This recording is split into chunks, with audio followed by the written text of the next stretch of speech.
Alright, so now let's actually set up our liquid sim itself. Shouldn't be too bad after understanding all that. New project, call it something, maybe liquids1. That could be a nice name. Oh, there it goes. Save as, call it, maybe liquids1. Up to you. Version 0. There will probably not be another version. So, we have our scene.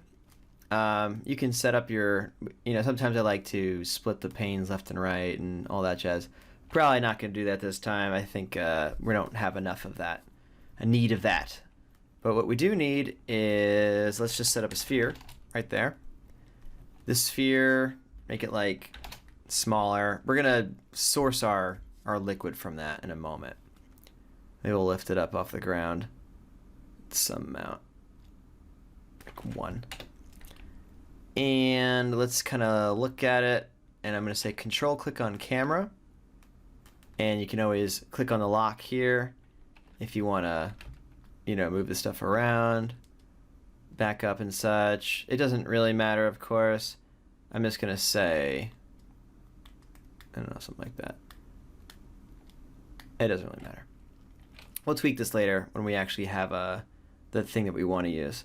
But I'm going to say, and for the sake of you guys following along with me, I'm going to kind of turn these into the values that I know I want.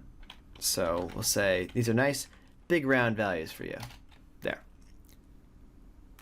So we have a sphere, and we're going to turn it into water, have it fall into a tub as our first test.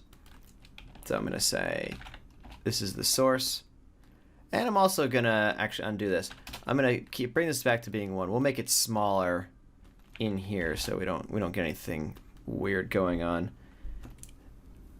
Trying to keep that straight sometimes can get confusing. So again, we have a sphere, and they're going to turn it into a source. All we really need to do is say flip source. That's not so bad, right? So what does a flip source do?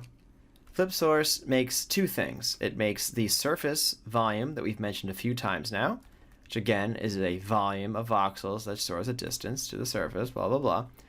And it's also creating particles. We can't see them because the volume's on top of them. But for example, right now there are 28. So if I were to, let's say, kill that surface volume, there they are. All 28 of them.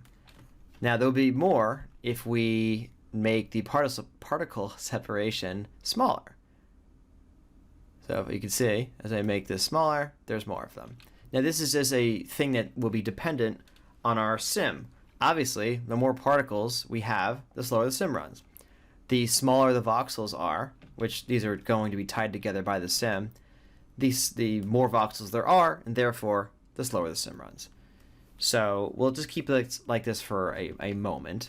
We definitely don't want to delete that. So let us just put this here and say, there you go. We've successfully created a source.